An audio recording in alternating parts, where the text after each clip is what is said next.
మంత్రి నారాయణ చొరవతో 18 మంది యువకులకు పునర్జీవం. నెల్లూరు పెన్నా నదిలో చిక్కుకున్న భగత్సింగ్ కాలనీ యువకులను సురక్షితంగా కాపాడిన అధికారులు.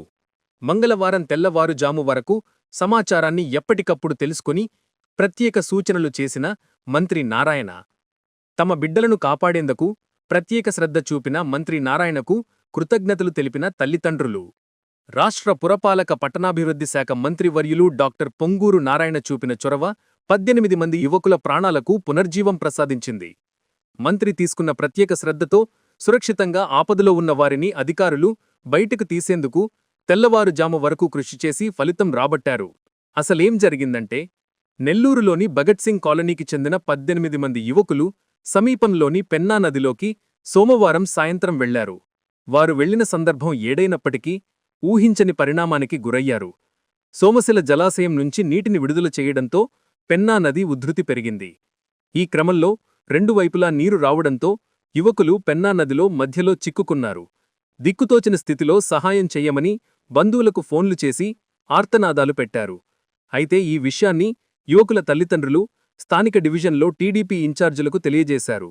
వెంటనే వారు పెన్నా నదిలో 18 మంది యువకులు చిక్కుకున్నారన్న విషయాన్ని రాష్ట్ర పురపాలక పట్టణాభివృద్ధి శాఖ మంత్రి పొంగూరు నారాయణకు తెలియజేశారు. వెనువెంటనే అప్రమత్తమైన మంత్రి ఆ యువకులు రక్షించేలా సహాయ చర్యలు చేపట్టాలని టీడీపీ శ్రేణులను ఆదేశించారు. అలాగే అన్ని శాఖల అధికారులను మంత్రి నారాయణ అప్రమత్తం చేశారు. సోమవారం రాత్రి నుండి మంగళవారం తెల్లవారుజాము వరకు నిరంతరం టైం టు టైం అప్డేట్ కనుక్కుంటూ మంత్రి నారాయణ అధికారులకు పలు సూచనలు చేస్తూ వచ్చారు. ఈ క్రమంలో నెల్లూరు ఆర్డీఓ, పోలీస్ సిబ్బంది, ఫైర్ సిబ్బంది స్పందించి రెస్క్యూ టీం ద్వారా మంగళవారం తెల్లవారుజాము సమయానికి 18 మందిని సురక్షితంగా కాపాడగలిగారు. ఈ విషయాన్ని టీడీపీ శ్రేణులు, ఆయా శాఖల అధికారులు మంత్రి నారాయణకు తెలియజేశారు. అనుకోని పరిస్థితుల్లో పెన్నా నదిలో చిక్కుకున్న యువకులను చాకచక్యంగా కాపాడిన ఆయా శాఖల అధికారులను ప్రమాదమని తెలిస్తే వెంటనే స్పందించిన టీడీపీ శ్రేణులను మంత్రి నారాయణ ప్రత్యేకంగా అభినందించారు.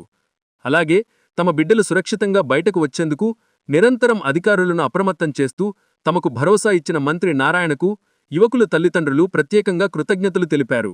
ఏదైతేనేం తన నియోజకవర్గ ప్రజల మన్ననలో పొందిన నారాయణ ప్రజా సంక్షేమమే ధ్యేయంగా నిరంతరం ప్రజల కోసం పనిచేస్తూ ప్రశంసలు పొందుతున్నారు.